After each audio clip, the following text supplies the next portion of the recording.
সরকার গঠনের পর প্রথমবার নয়াপল্টনে দলের কেন্দ্রীয় কার্যালয়ে আসছেন বিএনপির চেয়ারম্যান ও প্রধানমন্ত্রী তারেক রহমান। এই মুহূর্তে সেখানে আছেন সহকর্মী আহমেদ সালেহীন। সরাসরি যাচ্ছে তার কাছে। সালেহীন,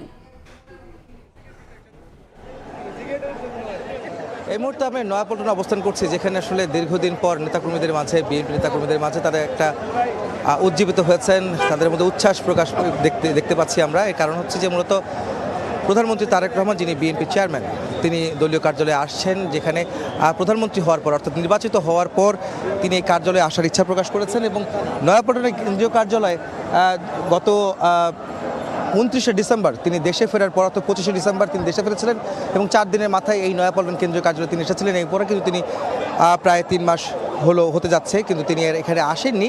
এর মধ্যে নির্বাচন হয়েছে, জাতীয় নির্বাচন অনুষ্ঠিত হয়েছে। নির্বাচনের পর তিনি প্রধানমন্ত্রী নির্বাচিত হয়েছেন, কিন্তু তারপরে তার এখানে আসা হয়নি। তবে গতকালকে একটি অনুষ্ঠানে তিনি বলেছিলেন, ইচ্ছা প্রকাশ করেছেন তিনি নয়াপল্টন কেন্দ্রীয় কার্যালয়ে তিনি আসবেন এবং নেতাকর্মীরা সেই আশায় তারা এখানে এসেছেন।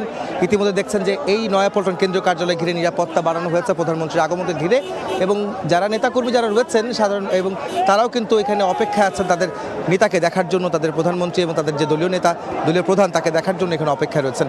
আমরা জানতে পেরেছি যে আজকে এই নয়াপল্টন কেন্দ্রীয় কার্যালয়ে 45 জন সংসদ সদস্য যারা এর ভেতরে থাকবেন এবং তাদের সাথে একটা বৈঠক করার কথা রয়েছে প্রধানমন্ত্রী তারেক রহমানের, যেখানে সংসদ সদস্যের সঙ্গে তিনি আলোচনা করবেন, বৈঠক করবেন, দেশের সার্বিক পরিস্থিতি নিয়ে কথা বলবেন এবং কীভাবে সংগঠিত করা যায় সেসব বিষয় নিয়ে আলোচনা হবে এই বৈঠকে, সেটা আমরা জানতে পেরেছি। বিশেষ করে এমপিদের সঙ্গে অর্থাৎ সংসদ সদস্যদের সঙ্গে যে নেতাকর্মীদের, দলীয় এলাকা ভিত্তিক যে স্থানীয় নেতাকর্মীদের সাথে দূরত্ব যেন না বাড়ে এবং দূরত্ব কমিয়ে এনে তাদের সাথে সুসম্পর্ক বজায় রাখার পাশাপাশি সাধারণ মানুষের সাথে যেন একটি সম্পর্ক গড়ে ওঠে সংসদ সদস্য তাদের জন্য, এবং তারা সেই বিষয়গুলি নিয়ে আলোচনা করবেন। একই সঙ্গে এখানে যে সম্প্রতি যে জ্বালানি তেলের যে সংকটের বিষয়টি এসেছে বৈশ্বিক পরিস্থিতির কারণে বাংলাদেশে, সেই বিষয়গুলো নিয়ে কিন্তু যে যারা সংসদ সদস্য যারা রয়েছেন তাদের সাথেও আলোচনা করবেন। সেই সংকট মোকাবেলায় কী ধরনের পরামর্শ তারা দিচ্ছেন, কীভাবে তারা কাজ করবেন, সেগুলো নিয়েও কিন্তু আজকে প্রধানমন্ত্রী এবং বিএনপি চেয়ারম্যান তারেক রহমান তার দলীয় সংসদ সদস্যদের তারা আলোচনা করবেন। এছাড়া কিছু বিষয় এখান থেকে রয়েছে। এখানে মূলত আজকে তিনি কার্যালয়ে অফিস করতে আসছেন সন্ধ্যায় 6:30 নাগাদ, তিনি 6:30 একটি সময় দেওয়া আছে যে এই কার্যালয়ে তিনি আসবেন, এবং তারপরে বেশ কিছু বিষয় এখানে আলোচনা হবে। এছাড়া দলীয় যে কমিটি দেওয়ার বিষয়গুলি রয়েছে সেই বিষয়গুলো সেখানে আলোচনায় উঠে আসবে।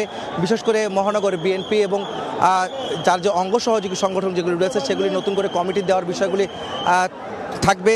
যে কমিটি হবে কিনা সেই বিষয়ে কিন্তু আলোচনা চলছে। বাইরে আমরা শুনতে পাচ্ছিলাম নেতাকর্মীদের মাঝে, তারা বলছিল হয়তো নতুন কমিটি হয়তো আসতে পারে। সেই সব বিষয় নিয়ে প্রধানমন্ত্রী এবং বিএনপি চেয়ারম্যান তারেক রহমান সেই বিষয়গুলো নিয়ে নেতাকর্মীর সাথে আজকে এখানে আলোচনা করবেন, সেটাও কিন্তু কিছু ইঙ্গিত আমরা এখান থেকে পাচ্ছি। তো এই ছিল আমার কাছে নয়াপল্টনে বিএনপির কেন্দ্রীয় কার্যালয়ে প্রধানমন্ত্রী এবং বিএনপি চেয়ারম্যান তারেক রহমানের যে আগমন উপলক্ষে যে এখানকার যে পরিস্থিতি, তার সবশেষ খবর।